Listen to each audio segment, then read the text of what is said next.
Welcome to another episode of Rock, Shovels, and Manuscripts. I'm Rick, and this is Steve. Hey, I'm ready, man. This stuff, it so excites me. Me too. I was just going to tell you that if I had a program to watch, a show to watch, this would be the show. This would be the one? Yeah, because it's a fun show. It's very informative. The articles that you're pulling up, the research you're doing, it excites me. This is my enjoyment as well. See, I love this stuff, but I wouldn't watch this show. Why? Because I already know what I'm saying. Oh, yeah. No cliffhangers. No cliffhangers. You already know. Okay, what do you want to talk about today? I want to talk about something almost everybody has heard about and maybe has even formed an opinion about. Okay. The infamous and famous Shroud of Turin. Excellent. One of my favorite artifacts. The Shroud of Turin is kind of like Bigfoot and aliens. Mm-hmm. And what I mean by that isn't that it's false. What I mean by that is people want to know, do you believe in it? Mm-hmm. And for Bigfoot, for me, the jury's out. I do believe there can be animals out there we have not yet discovered. The great ape was just discovered, a generation ago. So there could be animals. I don't think it's a half human. It's an animal. Aliens, no, I don't believe in aliens. Unless we're talking about demons. Mm-hmm. They are extraterrestrial intelligences. Mm-hmm. The Shroud of Turin, the jury's still out for me. And I know it's not for you. So this should be a nice conversation. It'll be fun. I've been following the Shroud of Turin for 30 years. For 30 years. And actually the chief photographer for the Shroud of Turin research team, a research project called STIRP, is a very dear friend of mine. Well, so you have access to information and data and exposure that most of us don't have access to. So I've heard all the behind-the-scenes things that took place, and with the Vatican, with different things, and it really has, I think, filled the story in for me. So I'm looking forward to. All right. Well, I'll throw out some data, and anything you can add would be very helpful. Great. Again, for those of you who may not know, the Shroud of Turin is a cloth which purports to be the burial cloth of Jesus. And it has been around at least since the Middle Ages. But many people think it goes actually back to the 1st century. And we'll give you reasons pro and con for why it might be the actual burial cloth of Jesus. Interesting thing about it, scientists cannot figure out how the image of a man ended up on the cloth. Mm-hmm. So if it's a hoax, or if it's a fake, or if it's just a work of art, nobody knows how it was done. That's right. And that's one of the most intriguing things about the cloth. Yeah. Initially, it was believed that it came from the Middle Ages. Mm-hmm. Okay, well, if it came from the Middle Ages, how did they do it? Yes. How did they make it? Right. Why can't we replicate what apparently the Dark Age people made if it was artificially made? When the STIRP team went to say, and this was the official team put together. It was an international team, Shroud of Turin Research Project, STIRP. When they first came and saw the shroud for the first time, they all laid their eyes on this piece. They fully expected to see the paint marks. Yes, they expected the brush paint. Marks. Yep. And they were astounded initially that it had nothing at all to do with that form of creating it. And if I'm not mistaken, not only did they not find brush marks, they didn't find paint pigments. No, they did so not. There's no paint on it. No. Modern technology has discovered no paint. Yes. Yeah. So how did they do it? Right. So that's one of the things that makes it so intriguing. Even for the non-believer, they're left with a full-blown mystery. Yes. And it's kind of fascinating. All right, so let me give you some pointers about this shroud from some articles I read.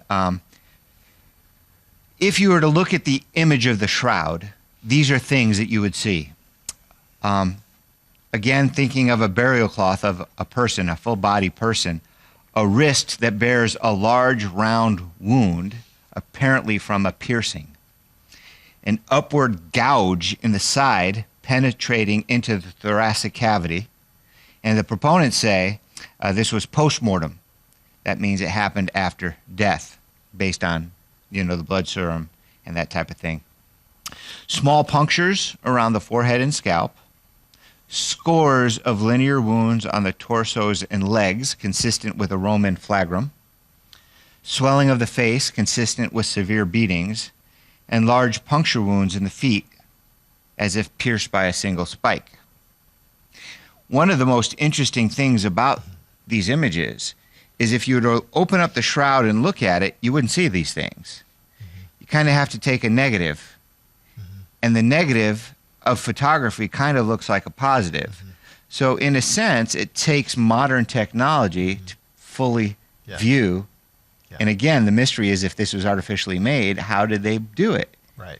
And it wasn't until they took the negatives that they saw all these details. Yes. And I don't think I have to point out that all those wound marks I mentioned to you are consistent with the crucifixion of Jesus.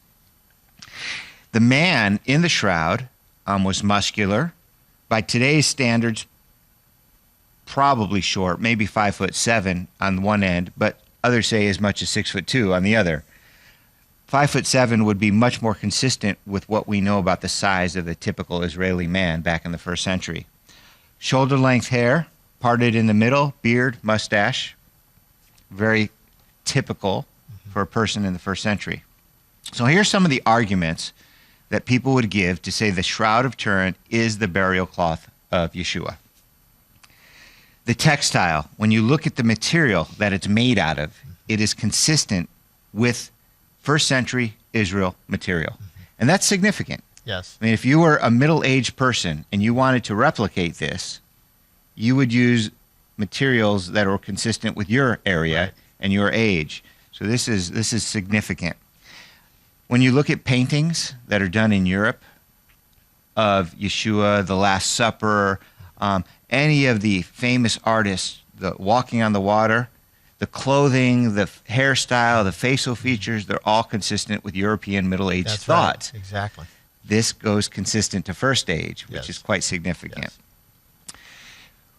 Scientists have been able to examine microscopic dirt particles from the shroud, and those microscopic dirt particles are just like microscopic dirt particles found in tombs in first century Jerusalem.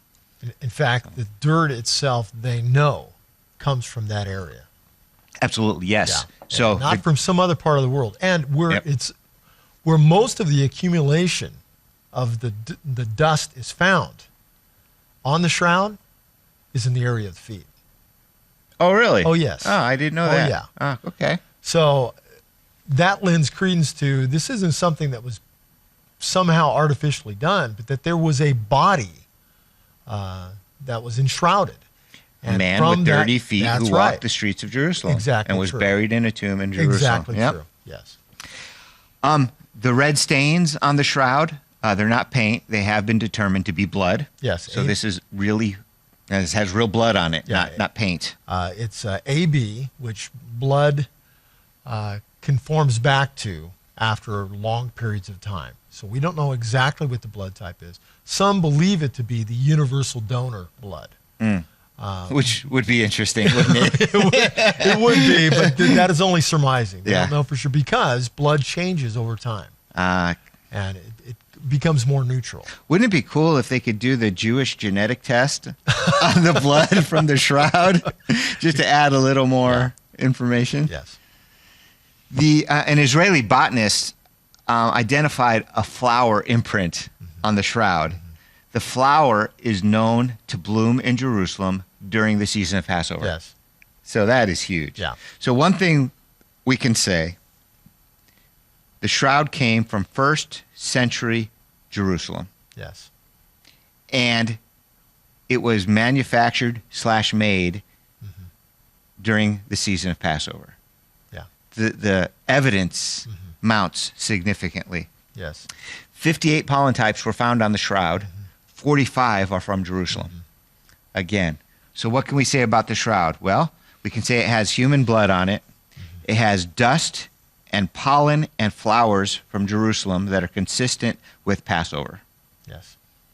Evidence Yes. is mounting. Yes. And you already mentioned before, all the imprints are consistent with the gospel accounts. Yes. And how else could you do this? I mean, if this was a forgery, it's brilliant.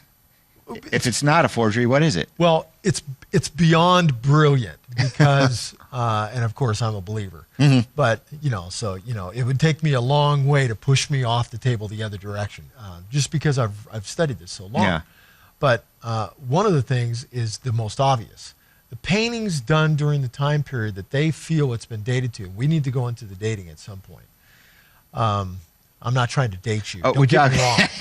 I mean, the dating of the There's shroud. 2 popcorns, 2 Cokes. I'm not. It's a lot cheaper. So Let's just date the shroud. Yeah, let's just date the shroud. It's a lot cheaper.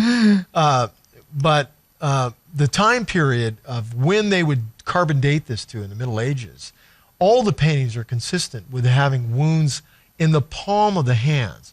That is not what you find on the Shroud of Turin. It's consistent with what we know anatomically would be the wrist area would only support the body. And that was not known in the Middle Ages. But it is consistent with the crucifixion of the 1st century. Gotcha. And yeah, I do have just a little bit on the carbon dating, and I'm sure you'll have a lot more. I'll fill in the blanks. That'll be fun. Excellent. Yeah. So in 1950, a physician named Pierre Barbet, or Barbet, wrote a study called A Doctor at Calvary, which was later published in a book. He was a battlefield surgeon in World War I. And so he examined the Shroud of Turin as if it was the burial cloth of a dead man. He found that the wounds in the body or in the shroud were consistent with what he understood crucifixion to be. So to me, that's, if it's a forgery, the artist had to have been a doctor. Yes. Or, right. And there's been later physicians that have looked at this, within the last 20 years. And they can get a concise, now this is exactly how tall he was and the whole thing. There's amazing research has gone on just recently. So as an overview, we've got a linen cloth made from material that was used in 1st century Israel. Yes. In the cloth is the negative imprint yes. of a man who appeared to have suffered crucifixion. Yes. If not that, who knows what? But yes. that seems to be what it is. There's pollen, dust, and flowers consistent with spring, Passover time, 1st century Jerusalem. I think that covers all of what does the shroud look like. There's arguments for the shroud being authentic, arguments against the shroud. Let me give you... The blood also is important. Oh, yeah, that's yes, right. The blood. There's no paint, there's blood. And also not just that there's blood, where the blood is, where it's congealed, and the consistency of that with the serum, if you will, that blood is also made from. It's not just blood. Right. It has many different elements of it, and part of that is what we would think of as water. It looks like water. So it would be fair to conclude that it's the burial shroud of a man who was crucified. The question is, was it Yeshua's? Okay. Okay, but we're not going to answer that right now. No! We're going to be right back, so you do not want to go away. GLC invites you to visit us on our Facebook page at facebook.com/GLCTV. Here you can stay in touch with all of the latest GLC news along with daily scriptural inspirations, current specials in our bookstore, links to our newest shows, and online media, plus articles from trusted sources. Feel free to drop us a message or a question by posting to our page. Please help us out and like our page by clicking on the thumbs up button. Don't delay, drop by the GLC Facebook page at facebook.com/GLCTV. We want to interact with you today. Welcome back to Rock, Shovels, and Manuscripts. I'm Rick, this is Steve, and we are dealing with an incredible artifact. It's known as the Shroud of Turin. And you were just going into, it had just been examined, I think you said in 1950 by a physician back then. I had pointed out that it's also recently been examined as well. And what I want to let everybody know who's watching is how excited you were just a minute ago off camera. In fact, I had to tell Rick, stop talking, let's save it for the camera because your excitement it's like contagious. And I wanted you to finish up here. Okay. He's really thrilled about this. So I was going through pros and cons. Yeah. And I gave a list of significant pros. Yes. They're hard to argue against. Yeah. There are a couple of cons. Yeah, we'll deal with those. And one of the cons is something that I can't deal with. I can just mention. Okay. All the scientific information I gave you, the dust, the pollen, the flowers. There's another scientist out there who'll say, no, that's not true.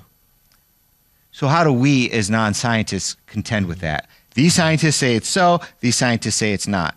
Now, we find that in every field for almost every amazing discovery. Yeah. There's somebody who says it is, somebody who says it Even isn't. the world being round. There are still people in a society called the Flat Earth Society that contend that the Earth is in fact flat. So when I have two scientists debating about pollen and dust from Jerusalem, Yeah, it's over our pay grade. it is. So I just have to go like this and shrug my shoulders. I can just say on the pro side of that there has been a field of scientists working together on this for a long period of time, since the STIRP project back in the 70s, that have affirmed from all their different expertise in different areas of science that the people that are against the shroud being authentic just have not examined it. They've come in with their preconceived ideas without looking at the evidence itself. Gotcha.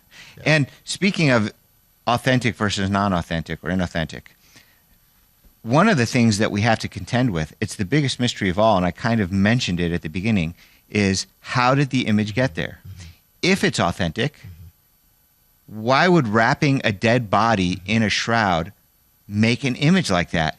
There's been a lot of people buried over the years. There are no other shrouds like that. No, so what is the prevailing theory that this is authentic? How did Yeshua's image get in the shroud? Well, there's a number of thoughts on this. One is the paint idea. And some scholars still believe, some scientists contend that it's painted. It's ridiculous. I mean, there's no evidence at all that there's any paint on this at all. Nor can it be, even today, can it be done again if it was painted. It just can't. The other, so it's a theory without any evidence to back it up. Absolutely no evidence at all. Another one is the scorch theory, and that is that somebody created a exact image of a person in some kind of material, wood, let's say, and then they literally scorched this thing and then placed on top of it the shroud material, which scorched the image onto the shroud. There's no indication at all that this thing has been scorched by something hot. Now, there are some burn marks on the shroud, but those can be differentiated from the image itself. And when you're ready to talk about dating, we can talk about those scorch marks. Yeah, they're localized. Yes, it's been in a fire. Yes. And we can talk about that. But so those are the main theories. Now, those that are close to the shroud and have really done some academic work on this see that it's something radically different. And that is that it's done by a burst of radiation is the only way they can understand it. Because the marks go beyond the surface level of the material. They go into the material. It has changed the material itself. So the idea is a burst of radiation. When Yeshua rose from the dead, there was a divine supernatural transformation in his being. He went from a creature of flesh to a spirit being, a physical spirit being, and that was the burst of radiation that imprinted him upon the shroud. Those that are believers in the gospel account and that he is the Messiah would absolutely say yes. And some on the Shroud Project actually were believers, but others were not. For example, my dear friend Barry Schwartz is an Orthodox Jew. Barry says, I don't know. And that's a good scientific mind. I don't know. All I know is we can't reproduce it. And that would be fair to Barry and how he explains it. Yes. Okay. So for me, there's like one major con. Okay. I mean, there's really two. And the second one, it just can't be dealt with. In my way of thinking, I can never know if it's Yeshua's burial shroud. Because in my mind, I can always say, well, it could have been faked. We just don't know how. So that's okay for me. I don't need to be a believer. Sure. But I don't need to be a skeptic either. But there is one piece of evidence that makes me a skeptic. And maybe you've heard a good response for it. It's John chapter 20. Here's what it says. He bent over, I'm in verse 5. He bent over and looked in at the strips of linen lying there, but did not go in. Then Simon Peter, who was behind him, arrived and went into the tomb. He saw the strips of linen lying there, as well as the burial cloth that had been around Jesus' head.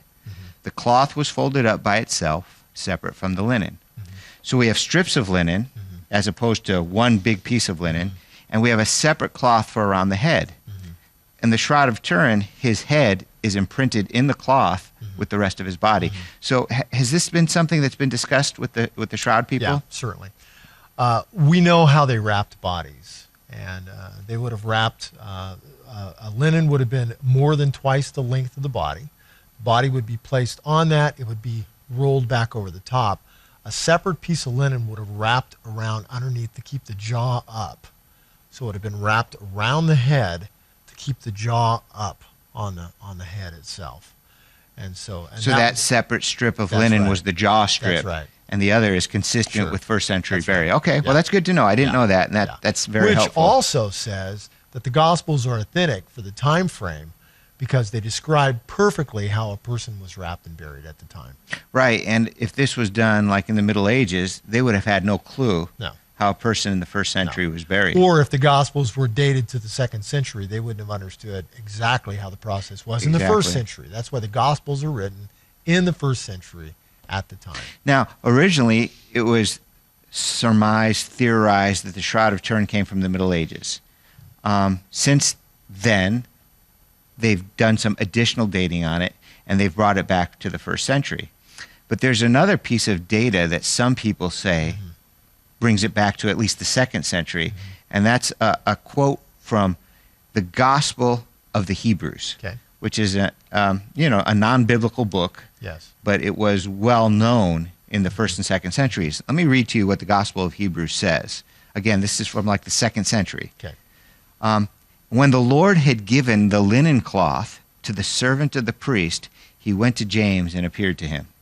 So the idea is that the burial cloth was actually given by Yeshua to the servant of the high priest and then passed down from that point forward. Right. So let me speak on that briefly, and that would be this. First off, it authenticates that the shroud, in fact, was carried throughout different areas to show the resurrection, the proof of the resurrection. We have accounts of this all the way up into the Middle Ages, but all the way back down through. Well, and that would account for why there was pollen on it from other areas. That would also, yes, that would also account for, by the way, of why we have a very early painting, we would call an icon, in Egypt, in the Sinai, at St. Catherine's Monastery, that has the exact markings of the facial structure of the man on the shroud. Because this traveled. So what you're saying is the shroud made it to Egypt. Oh, absolutely. And at St. Catherine's, they saw it, and they duplicated it onto one of their icons. Or somebody in that area made that painting of the shroud face. And then it ended up at St. Catherine's. We don't know which. Gotcha. But we know that that's where it ended up. Okay. And there was also what's known as the Jesus coin. Maybe you've seen that. The Jesus coin has the exact image of St. Catherine's icon, which is also the exact image of the face in the shroud. Gotcha. And those were found during the time of the Crusades. Large barrel of Jesus coins. You mentioned to me off screen that there was the image of some coins on the shroud. Yeah, there is which some believe when they do very close-up study of the shroud itself on the eyes, which would be consistent for the time period. And in fact, that was carried out throughout the ages of keeping the eyes closed by placing a coin upon the eyes. And they date that coin to the time of Pontius Pilate because it's the coin he minted. So if this was some elaborate hoax, they did an amazing job by coming up with some first century coins consistent with Jerusalem. Who would have thought to do such a thing? And a person who is that religious and wanting to really show exactly what he went through, why would they go through the hoax? Why would they do that? Yeah. It goes against what you would do, trying to say, well, this was his. Well, that's lying. By lying and cheating and deceiving. Exactly. Yes, and deceiving. So. Now, there was something we mentioned just a few moments ago about radiocarbon dating and a fire. Yes. So what can you tell us briefly about that? At one of the locations that the shroud was housed, nuns were in charge of caring for it. It was placed within a lead container at that period of time, and the chapel burned. In the process of the chapel burning, the fire was burning so hot and embers falling upon the encasement for the shroud, that it burned through the lead casing, and the pieces of lead burned through the shroud. Now you can see that on the shroud itself, that there are these if you will, almost diamond-shaped holes, and they're all consistent with it being folded. So when it was folded up, it burned straight through the shroud. Now that was repaired by the nuns to keep the shroud from disintegrating. In the process, though, of when they did the carbon dating, instead of doing random sampling of the cloth, which you would do as a scientist, at the last minute, the person in charge of that holy icon came in and said, no, you're going to take the samples from here. He pointed to where the nuns had replaced the material, which we know when it was done. Right. It was done in the Middle Ages. So the only sampling we have of when this was dated to, the carbon dating, was of the samples. We know they were replaced in the 13th, 14th So it was a worthless century. test. It was a worthless test. And they haven't done any carbon dating on it since then? No. Okay. No.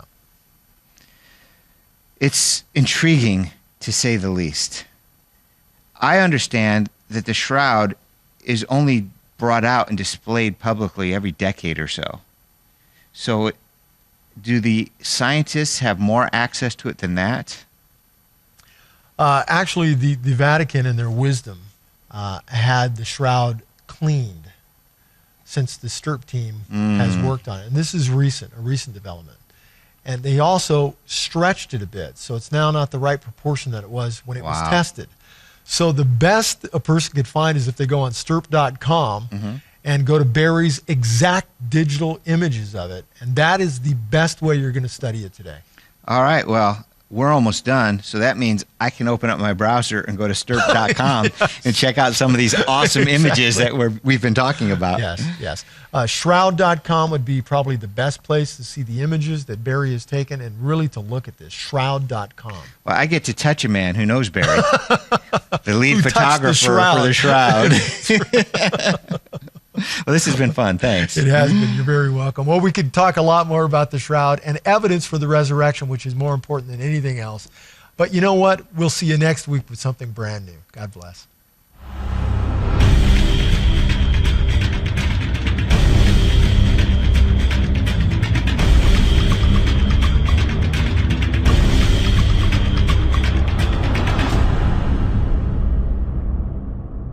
This episode was produced by and for God's Learning Channel. If you're enjoying this series, your financial support will help us keep this program on the air. Simply send your contribution to God's Learning Channel, P.O. Box 61,000, Midland, Texas 79711-1000, or log on to our website at www.glc.us.com and donate using PayPal. Please be sure to designate which program your contribution is intended to support. Thank you for helping us make unique quality programming a reality.